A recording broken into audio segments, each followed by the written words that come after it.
அனைவருக்கும் வணக்கம். ஐயம் சாரி ஐயப்பா, நான் உள்ள வந்தா என்னப்பா, பயம் காட்டி அடக்கி வைக்க இது பழைய காலம் இல்லப்பா. நான் தாடிக்காரன் பேத்தி, இப்ப காலம் மாறி போச்சு, நீ தள்ளி வச்ச தீட்டால் நான் முன்னேறுவேன் மாசால்.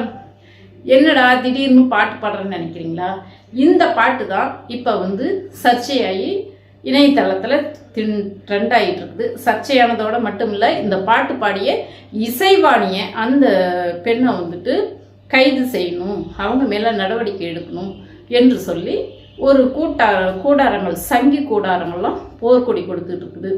என்ன காரணம்னு பார்த்தா, தெலுங்கு பெண்களை எல்லாம் கேவலமாக பேசிய, இழிவாக பேசிய கஸ்தூரியும் ஐயம் சாரி ஐயப்பா என்று மன்னிப்பு கேட்ட இசைவாணியும் ஒன்று என்று கஸ்தூரியை கைது செய்யும்போது ஏன் இசைவாணியை கைது செய்யவில்லை என்று அந்த கஸ்தூரியே கேள்வி கேட்கும் அளவுக்கு இன்னைக்கு நீதி நியாயங்கள், பரிபாலனங்கள் இந்த சன் பரிவார கூட்டங்களால் இன்னைக்கு பேசும் பொருளாக ஆயிருக்கு.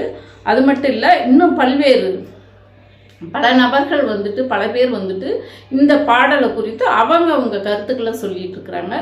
அப்படி ஒரு கருத்து தெரிவித்தவர் தான் நடிகராக இருக்கக்கூடிய, சீரியல் நடிகரும் திரைப்படத்தில் நடிகராக இருக்கக்கூடிய இந்த நபரும் கருத்து சொல்லியிருக்காங்க.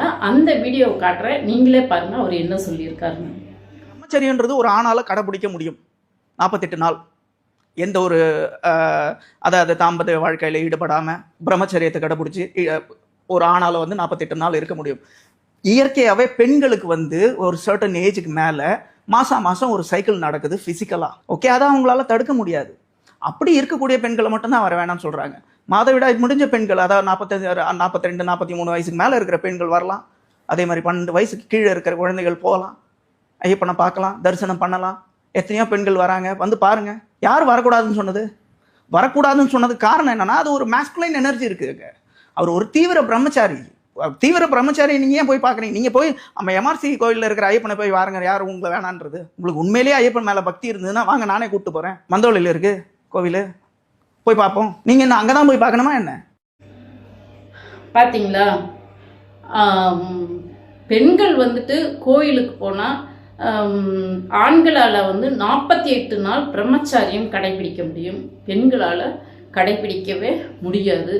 அதனால தான் நாங்கள் பெண்களை கோயிலுக்கு போக வேணாம்னு சொல்கிறோம் என்று சொல்லி கடவுளாக இருக்கக்கூடிய ஐயப்பனுக்கு முட்டு கொடுத்துக்கிட்டு இசைவாணியை அவதூறு பேசும் வகையில், இசைவாணிக்கு கண்டனம் தெரிவிக்கும் வகையில் இந்த நடிகர் பேசிகிட்டு இருக்கிறாரு. எப்பயுமே இங்கே கடவுளை மக்களை காப்பாற்றுறதில்ல, இவங்க தான் கடவுளை காப்பாற்றிட்டு இருக்காங்க. ஐயப்பா என்றைக்குமே பெண்களை உள்ளே வரக்கூடாதுன்னு சொன்னதில்லை. அவர் பேசவும் மாட்டார். அது வேற விஷயம். நம்ம அந்த கருத்துக்குள்ளே போக விரும்பலை. ஏன் பெண்களுக்கு மட்டும் வழிபடும் உரிமை இல்லை? இது பெண் உரிமை சார்ந்த கோரிக்கையாக இருக்குது. இந்த நடிகர் மட்டும் சொல்லலை, அதாவது பெண்களே இந்த கருத்தை ஏற்றுக்கக்கூடிய நிலையில தான் இருக்காங்க. இன்னைக்கு நாத்திகம் பேசக்கூடிய, பகுத்தறிவு பேசக்கூடிய இசைவாணி, என்னை போன்ற பெண்கள் இந்த கருத்துக்கு மறுப்பு கருத்து தெரிவிப்பாங்க. ஏன்னா நாங்கள் அறிவியல் பூர்வமாக சிந்திக்கக்கூடியவங்க.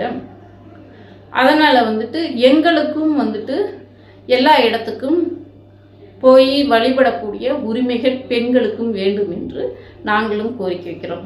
ஏன் இந்த பெண்களே இந்த கோயிலுக்கு, ஐயப்பன் கோயிலுக்கு பெண்கள் போகக்கூடாது அப்படிங்கிறத ஏற்றுக்கிறாங்க என்று பார்த்தோம்னா, இந்த மனு தர்மத்திலெல்லாம் பெண்களை வேசி என்றும், பெண் தீண்டத்தகாதவள், தீட்டு என்றும் மனு தர்மத்தில் ஆண்டாண்டு காலமாக சொல்லி வச்ச, அதை அவங்க பெண்களே ஏற்றக்கூடிய, அவங்களுடைய மூளையில் போட்ட விலங்காக சொல்லியே பெண்கள் மாதவிடாயாட்டால் உள்ளே வரக்கூடாது, கடவுளுக்கு வழிபாடு பண்ணக்கூடாது, தீட்டாயிடுச்சு, என்று சொல்லி சொல்லியே பெண்களை வந்துட்டு அவங்க வந்து தீண்டத்தகாதவர்களாக ஆண்டாண்டு காலமாக சொல்லி வந்ததன் விளைவு இன்னைக்கு வந்து பெண்களே வந்து அதை ஆதரித்து பேசக்கூடிய சூழ்நிலை.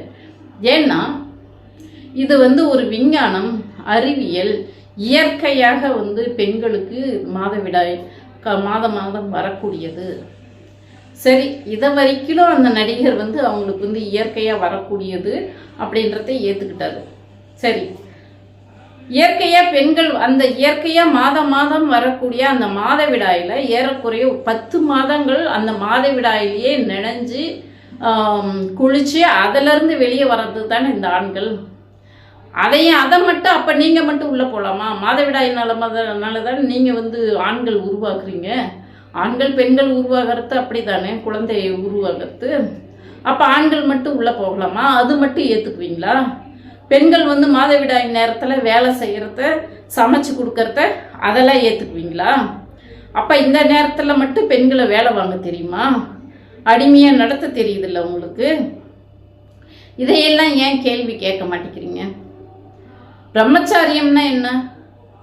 இதெல்லாம் பிரம்மச்சாரியம் இல்லையா? அந்த ஐயப்பன் எப்படி வந்தார், எப்படி உருவானார், அதை சொல்லுங்க.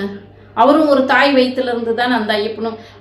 கடவுள் என்பதே வந்து பகுத்தறிவாளர்கள் அந்த கடவுள் என்ற கற்பனையவே நம்புறதில்லை, அது வேற விஷயம். உங்கள் கூற்றுப்படியே, உங்கள் கதையின் பிரகாரமே ஐயப்பன் பிறந்ததாகவே வச்சுக்கலாம். இப்படி ஒரு ஐயப்பன் பிறந்தாருன்னா அவர் ஒரு தாயின் வயிற்றில் தானே பிறந்திருப்பார். அப்போ அவரும் 10 மாதம் வந்துட்டு அந்த மாதவிடாயில் இருந்து தானே வந்திருப்பார். அது எப்படி பிரம்மச்சாரியம் கடைபிடிச்சதாக நம்ம வந்து ஏற்றுக்க முடியும்? கொஞ்சம் அறிவியல் படி சிந்திங்க. பெண்களை வந்து இன்னும் இப்போ வந்து டிஜிட்டல் உலகம் என்று சொல்லிட்டு இருக்கோம். விஞ்ஞானம் எங்கேயும் மாறிடுச்சு. சூரியனுக்கு வந்துட்டு விண்கலம் போயிடுச்சு. அப்படி இருக்கிற காலகட்டத்தில் இன்னும் வந்து தீட்டு என்ற பெயரால் பெண்களை ஒதுக்கி வைக்கிறத எப்படி ஏற்றுக்கொள்ள முடியும்? இப்போ பெண்கள் எல்லாம் ஐயப்பன் கோயிலுக்கு போயிட்டு தான் வந்தாங்க. என்னாச்சு? எந்த ஐயப்பன் உள்ள வரக்கூடாதுன்னு சொன்னார்? என்னைக்காவது சொல்லியிருக்கிறாரா ஐயப்பன்?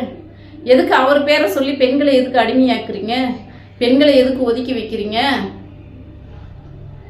அந்த பொண்ணு இசைவாணி பாடினதுல என்ன தப்பு இருக்குது? அவங்க வந்து அந்த பாடல்ல முழுக்க பெண் உரிமை குறித்து தான் பேசியிருக்காங்க. ஏன் இப்போ நான் கூட தான் அந்த பாட்டு பாடினேன். முடிஞ்சா என் மேலே கேஸை போடுங்க. ஐயம் சாரி ஐயப்பா என்பது தப்பா? நான் உள்ளே வந்தால் என்னப்பான்னு கேட்குறாங்க. நான் தாடிக்காரன் பேத்தின்னு சொல்கிறாங்க. ரெண்டாவது அந்த பாடல் முழுசு என்ன சொல்கிறாங்க? ஜீன்ஸோ சுடிதாரோ அதை நான் முடிவு பண்ணிக்கிறேன்னு சொல்கிறாங்க. நர்ஸோ டாக்டரோ அது ஏன் விருப்பம், ஏன் சுதந்திரத்தில் தலையிடாதன்னு சொல்கிறாங்க. நான் படித்து எதுக்கு நான் ஒரு குரங்க கல்யாணம் பண்ணி குரங்கு கையில் நான் கிடைக்கணுமான்னு சொல்லி கேட்குறாங்க. என்ன தப்பு? இந்த பாடல் முழுக்க பெண் உரிமை பற்றி பேசுகிறாங்க, சமத்துவம் பற்றி பேசுகிறாங்க. உங்களுக்கு என்ன பிரச்சனை? அதையெல்லாம் கேட்காதவங்க இன்னைக்கு திடீர்னு யாரோ ஒருத்தர் நடிகன் வந்து நான் பேசுகிறேன் கண்டனம் தெரிவிக்கிறீங்க. சும்மா அள்ளு சிண்டுங்களாம் போனது வந்ததுங்களாம் கருத்து சாமி என்ற பேரில் கருத்து சொல்லிட்டு உட்காந்துட்டு இருக்கிறீங்க. நானும் தான் இப்போ பாட்டு பாடினேன். உங்களுக்கு தைரியம் இருந்தால், தில் இருந்தால் என் மேலே கேஸ் போடுங்க, நடவடிக்கை எடுங்க. இன்னும் தாடிக்காரன் பேத்திங்களா இன்னும் ஏராளமாக இருக்காங்க. எல்லாருமே பாடுவோம். என்ன தப்பு? நாங்கள் ஐயப்ப கோயிலுக்குள்ளே வந்தால் என்ன தப்பு? அதே மாதவிடாயில் பிறக்கிறவங்க தானே ஆண்கள். அப்போ நீங்களும் போவாதீங்க. ஐயப்பனும் அப்படி தானே பிறந்திருப்பாரு. ஒவ்வொரு கடவுளுக்கும் ஒவ்வொரு வரலாறு உண்டு. அந்த புராண கதைகள்லாம் பேசினாக்கா நாரும். அதை பற்றிலாம் நாங்கள் பேச விரும்பலை. பெண்களை எங்கேயும் தீண்டத்தகாதவர்கள்னு சொல்கிறத தான் நாங்கள் ஏற்றுக்கல. அந்த 9 மாதம் அந்த பெண்கள் வந்துட்டு அதை சுமக்கிறத அதை வந்துட்டு நீங்கள் வந்து தீட்டுன்னு சொல்லி ஒதுக்கி வைக்கிறீங்கன்னா நீங்கள் என்ன ஆம்பளைங்க? அந்த குழந்தை வேணும், அந்த பெண்ணால் வர சுகங்கள் வேணும், பெண்ணால் வர வேலைகள் எல்லாம் வேணும். ஆனால் தீட்டுன்னு சொல்லி ஒதுக்கி வைப்பீங்களா? நாகரிக உலகத்தில் மனுஷன் வந்து காட்டு மிராண்டிகளாக ஆகக்கூடாது. டிஜிட்டல் உலகத்தில் சிந்தித்து செயல்பட்டு மனிதனாக இருக்கணும். கூமுட்டை மாதிரி முட்டாள்தனமாக பேசிட்டு ஏதோ மீடியாவுக்கு மைக் கிடைக்குதுன்ட்டு முட்டாள்தனமாக பேசிகிட்டு இருக்கக்கூடாது. இந்த காணொளியை பார்க்குறீங்க உங்களுடைய கருத்துக்களை பகிர்ந்து ஆதரவு அளிக்குமாறு அன்போடு கேட்டுக்கொள்கிறேன். நன்றி, வணக்கம்.